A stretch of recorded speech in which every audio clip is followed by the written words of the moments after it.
Hail, Shmai Pawb. This is Idna, and today I'm going to walk you through a HackTheBox Sherlock called Dream Job 2. This is the second part of the Dream Job series of Sherlocks by ArthurWho. I'll put a link to the walkthrough for part 1 in the description, and I'd recommend starting there to get an idea of how the campaign works.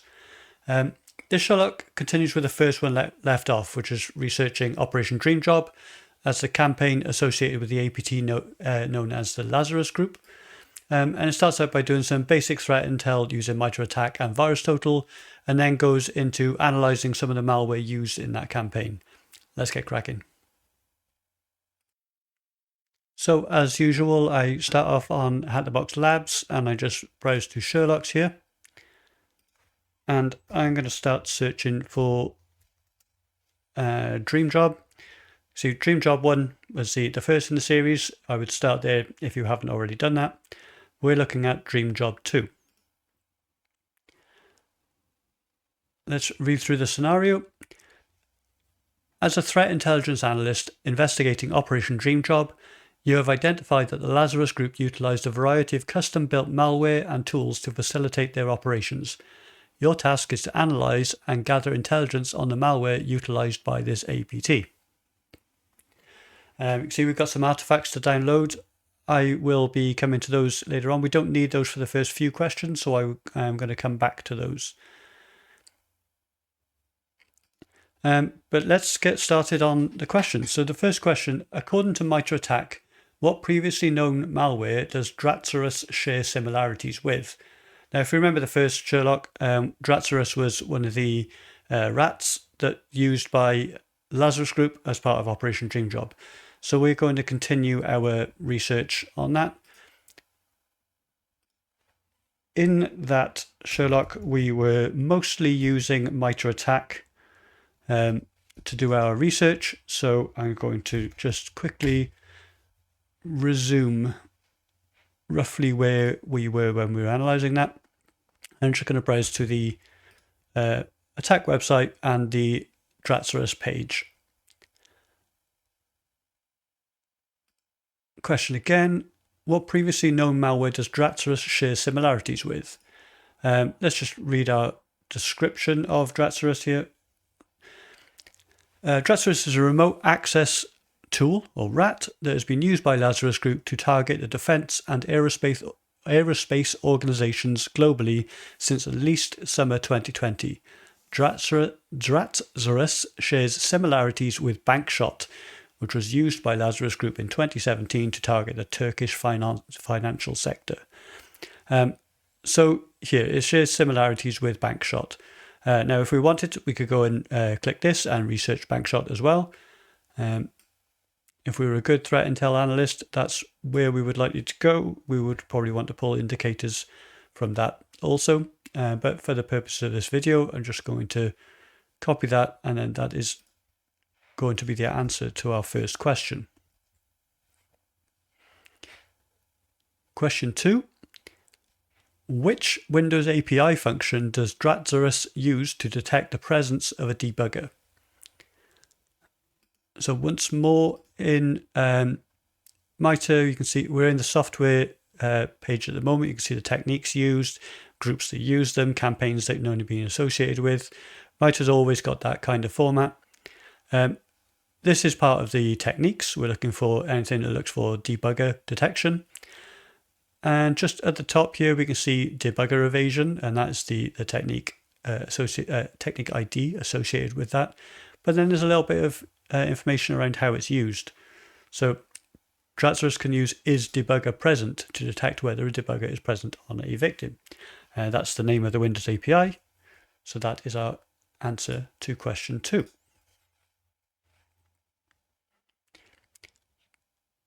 Torisma is another piece of malware used by the Lazarus Group. According to MITRE, it has encrypted its C2 communications using XOR and which other method? So once more, let's pivot down. We can see it's another tool used by the Lazarus Group. So let's go from there. In the Lazarus Group's page, we can see the campaigns they've been associated with, the techniques they use, and then towards the bottom, we've got the software that they're known to use as well. We are looking for Torisma. That's the one being mentioned here. So let's have a look at that page.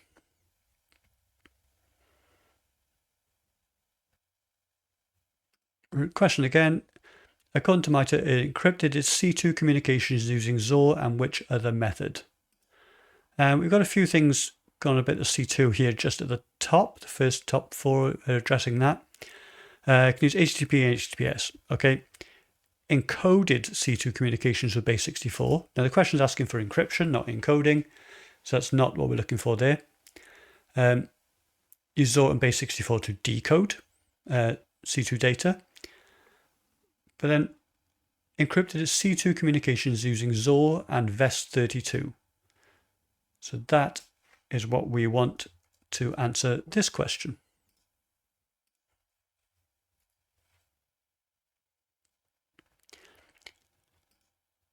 Which packing method has been used to obfuscate Torisma? So once again, we can see that the in the techniques we've got Torisma has been packed with LZ4 compression. Now there's a little gotcha in this particular question, in that if you copy this straight from MITRE, you don't get the answer. There's a slight anomaly in the MITRE page here.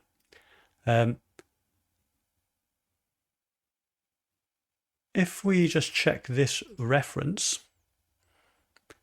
this is the blog post that details the research that's gone into this particular campaign that, not the campaign, I'm sorry, this particular software, and where it was used to get this particular information, where MITRE references out to that. If we scroll through this, we will eventually come to the part where it talks about LZ4 compression. I'll just speed up the video while I scroll.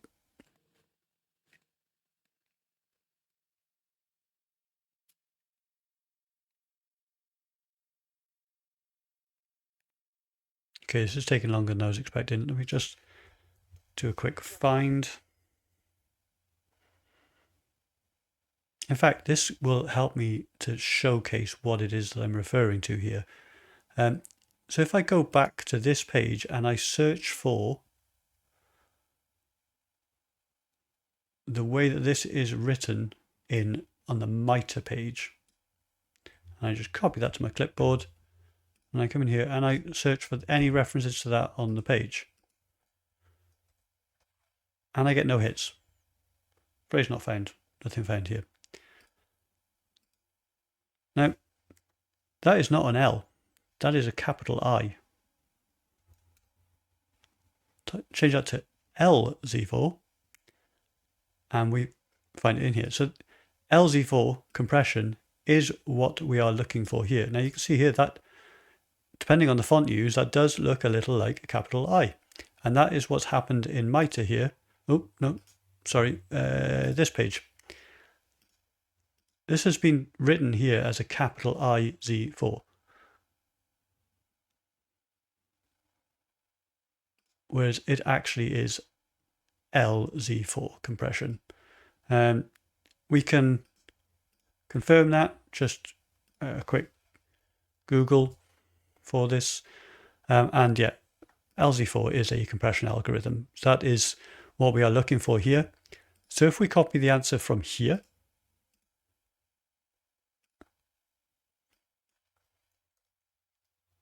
we get our flag. So a little mistake in the MITRE page there. Just shows that not everything is infallible. MITRE ATT&CK is fantastic, but trust but verify. Analyze the provided ISO file and identify the executable contained within it. Now I mentioned I'd come back to the artifacts. You can download these artifacts. Clicking here, you can download straight to the computer you're using, or you can copy the URL to the clipboard and download that to your VM. So I'm going to be using a Remnux VM for this. It's just got some tools on it that I want to showcase. It doesn't actually have access to the internet, so I'm not going to be able to download that there, but I've already got those files. But just to show you how you could download those, in my Pwn box here, you can just copy and paste that into the browser and the file comes down, or you can use curl. I showcase that on several other videos of how you can do that. So I'm just going to move over to my Remnux machine, and I have already got the files available here. So I'm just going to unzip that. Password HackTheBox for Sherlock's. You can get that by clicking the button in the platform. You can see the password there, but the password is always that. I'm going to put that into an artifacts folder and just select the file. Okay, so let's move into the artifacts folder now. And you can see we've got two files here, danger text and danger zip. Now, at HackTheBox, we use those to just as an extra precautionary measure to let you know that there is actual malware in here. So just be careful. So let's have a look at the danger.txt. And yeah, this is giving you some information. Just basically be careful. Run this in a controlled environment. Don't run it on your production computer and this kind of thing. So this is wrapped up in another zip file. So I just need to copy the password that is provided there. And then I can unzip the danger.zip. Oh, I need to give it the password.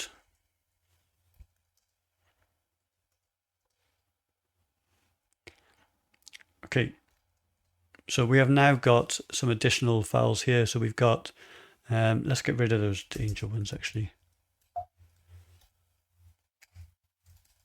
Right, so we've got four artifacts here. No, sorry, three. A doc file, a .m file, and an ISO file. Moving back to our question. Analyze the provided ISO file and identify the executable contained within it. Now, an ISO file is basically just a packaged up bunch of other files. You can mount them as a drive and browse them that way. You can also extract them using some archiving tools. So I'm going to use 7-zip for this. 7-zip, give it the put it into extract mode. I want to put it into a output directory, and I want to call that ISO, and then I give it the file that I want to extract. That has extracted the two files. Start again up here, cd ISO, and let's see what's in here. So we've got two files in here, a PDF and internal viewer.exe. Again, we'll go back to our question. Identify the executable contained within that ISO file.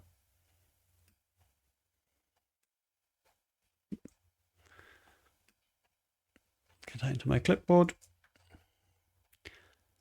ISO files are often used by attackers to deliver malware. Things like email filters and stuff like that don't necessarily filter them as attachment, or certainly they didn't used to. Exes might be filtered, zip files might be filtered, but ISOs managed to slip through the net for a little while. Bear in mind, this campaign was back in 2020. Things have changed since then. This is much more known as an attack vector, so filters can pick this up, but not everywhere.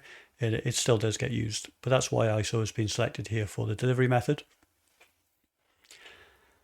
The executable found in the previous question was renamed. Can you identify its original name?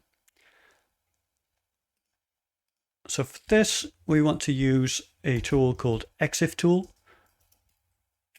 And this is just going to give us a load of metadata around the file. All sorts of things, file name, directory it's in, the file size, some modification timestamps. And we can see somewhere original file name. The original file name is sumatrapdf.exe.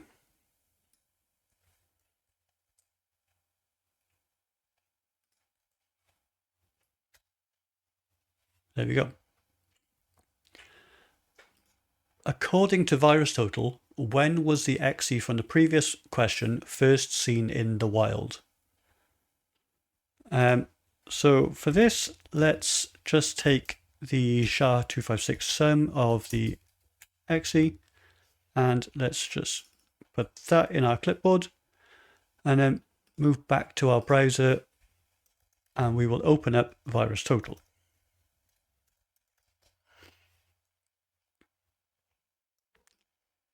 Copy the hash, and we can see the file. So we can see here it's come up as actually sumatropdf.exe, which was that original file name. Very strongly detected, although not by everybody. Let's move into our details, and we can see all the different hashes and information around it there. We can see magic bytes being detected. You can see that TRID has identified as packed with UPX. Detected Easy has also detected this. We'll come on to that in a little bit and show you some other ways to do that. But what we are looking for here is this first seen in the wild. So we can copy that.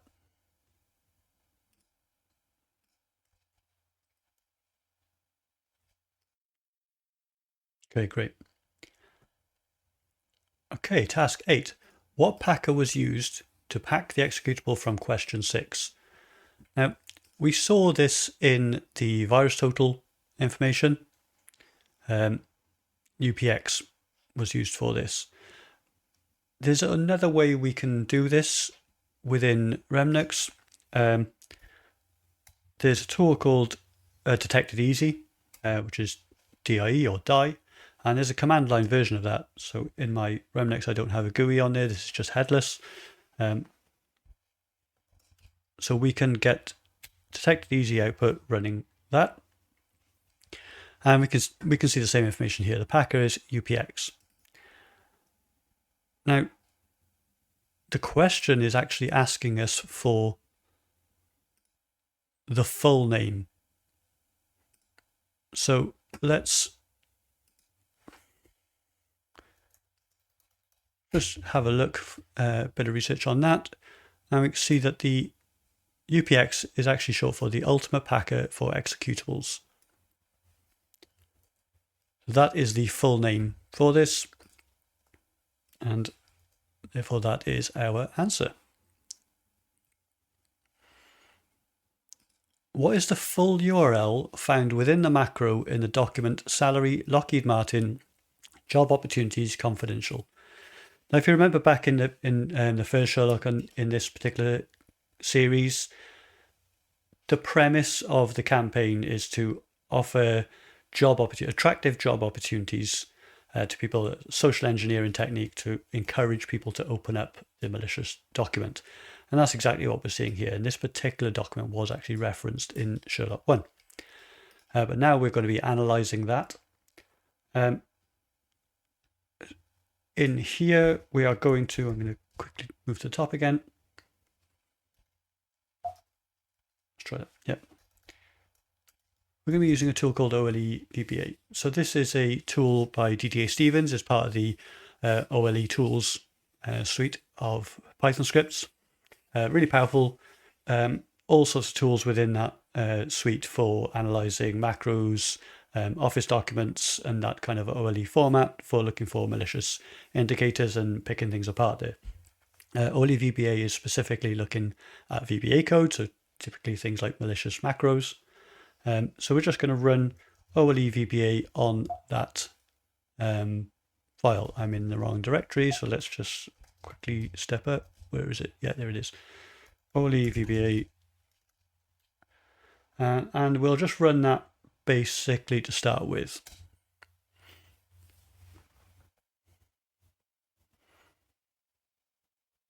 And we can see a bunch of what looks like obfuscated code. And then a summary at the end of what's going on. So we can see that it's auto execute. So this will run, the macros will run when the file is opened. Suspicious indicators, so things like might open a file, might run code from a DLL, etc., etc. We've got some IOCs, as a URL that is referenced in there, and a DLL file that's mentioned in there, and then some base64 strings.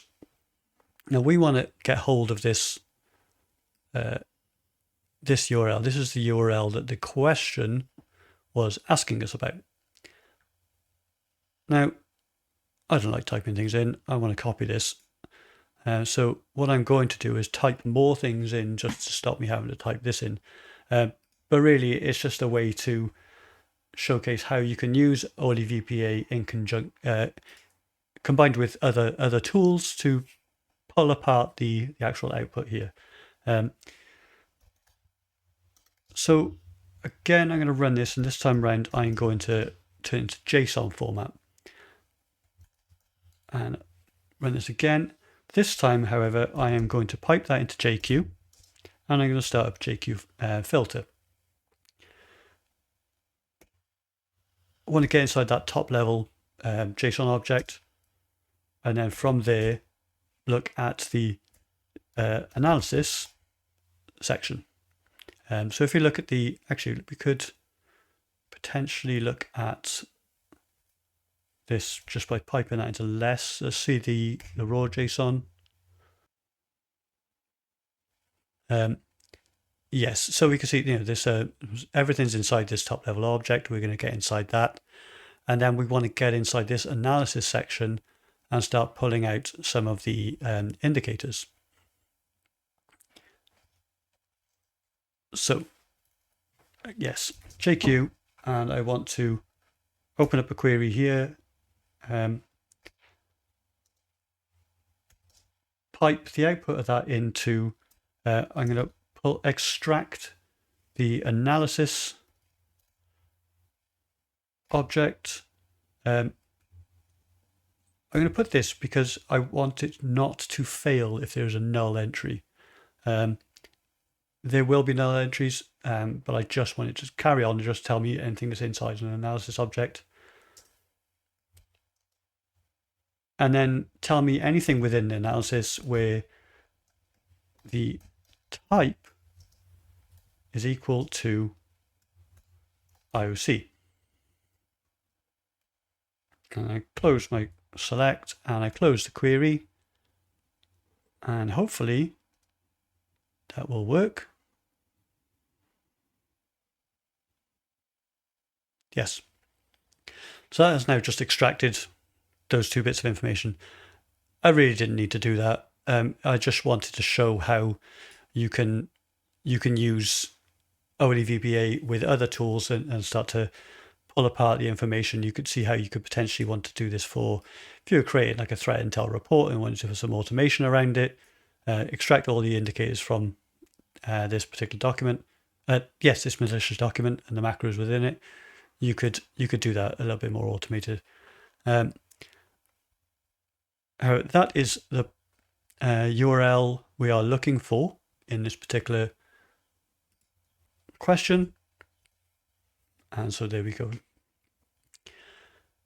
Who is the author of the document salary Lockheed Martin job opportunities? So that's the document we're just looking at. Again, we can use exiftool again, like we did earlier on, and see the metadata. Again, lots and lots of information here. We've got this author field here, and then the value of Mickey. So that is the author of this document.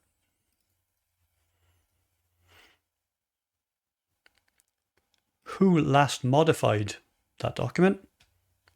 Simple, don't need to do anything more here. There is another field, last modified by, and the value is Challenger.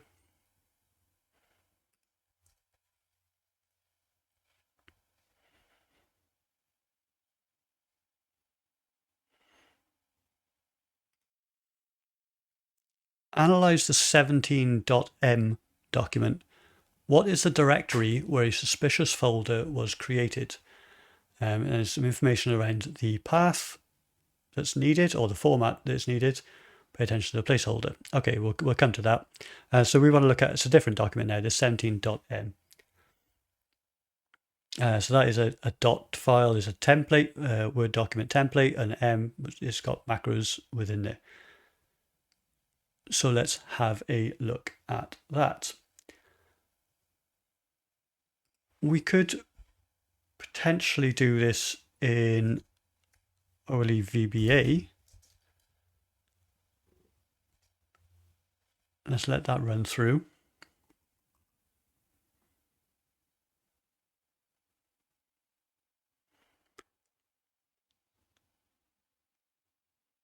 We can see a lot of encoded data again.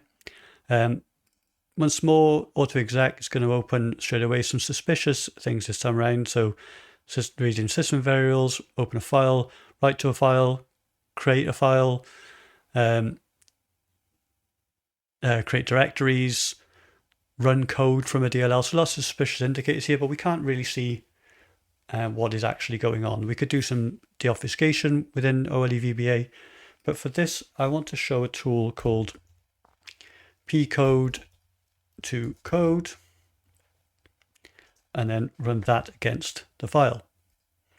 And you can see that does a rapid job of extracting the clear text macro. Let's pipe that into less so I can go through it. So yeah, so there we go. This is great. So what we want to do now is to start to figure out what is actually happening within this macro. We are looking for, was a directory where a suspicious folder was created. All right, so let's just take this a little bit from the top and have a look at what is going on. So the auto open is what's going to happen straight away. This is kind of where we need to start with this analysis. First thing it does is call this getDLL name. So let's start there. Let's have a look for the getDLL name function.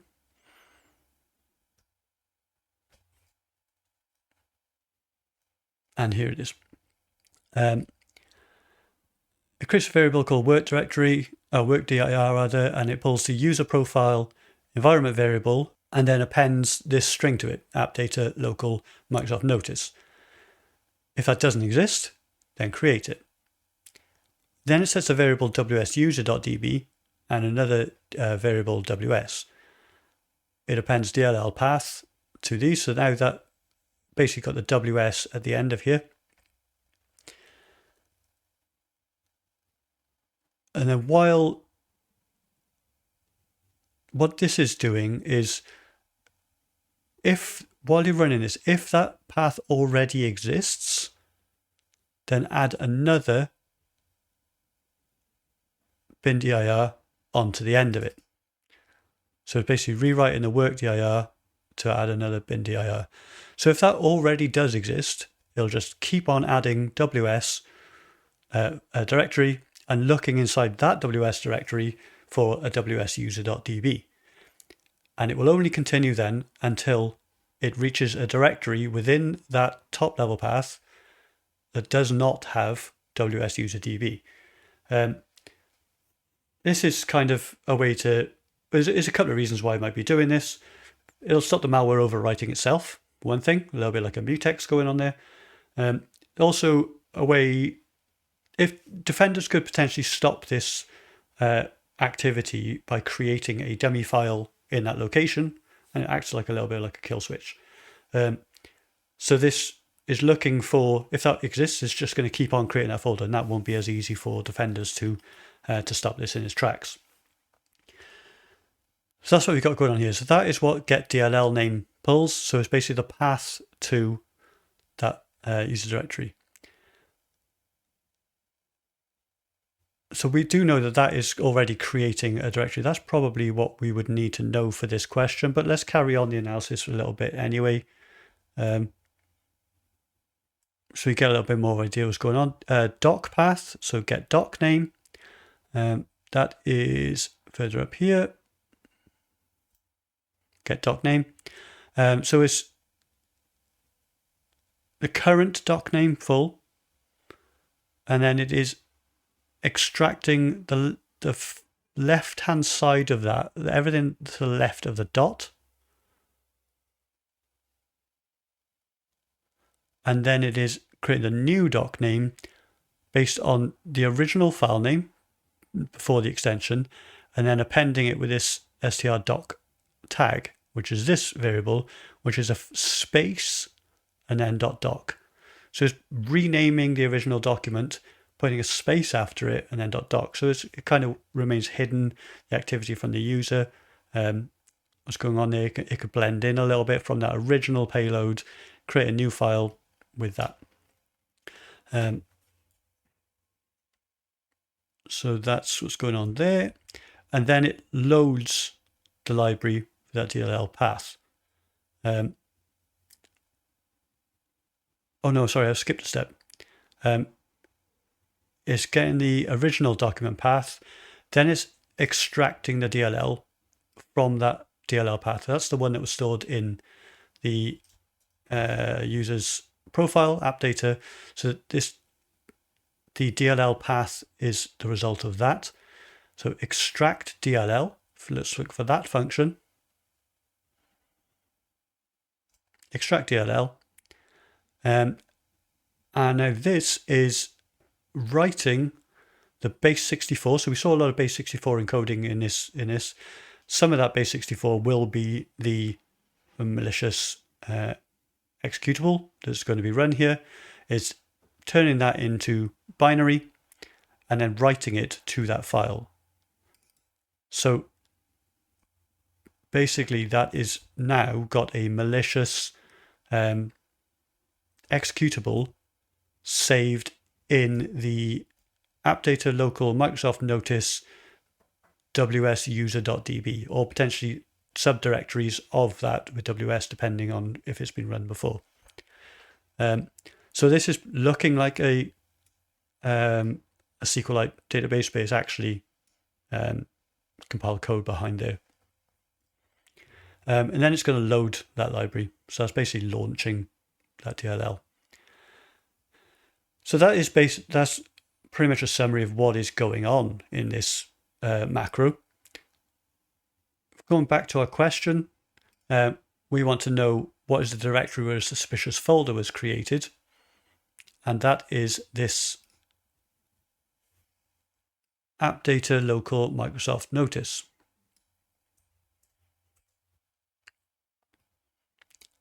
If it didn't exist, it would create it. And that's the path we want here. Finally, which suspicious file was checked for existence in that directory? Again, we saw this as well in that same function, wsuser.db. Now, I know we could have answered those two things much more early in that analysis, but I think it was important to get some context of why it was doing that. So hopefully that was a little bit of a basic run through of that analysis of what's happening in this macro. Effectively, it's writing some malicious code to a file called wsuserdb inside the user profile and then running it. Let's click submit there, and that is Dream Job 2.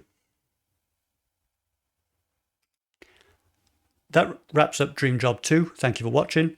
As I mentioned in the intro, this is the second in a two-part series of threat intelligence Sherlocks relating to the campaign Operation Dream Job, which was executed by the Lazarus Group, the APT.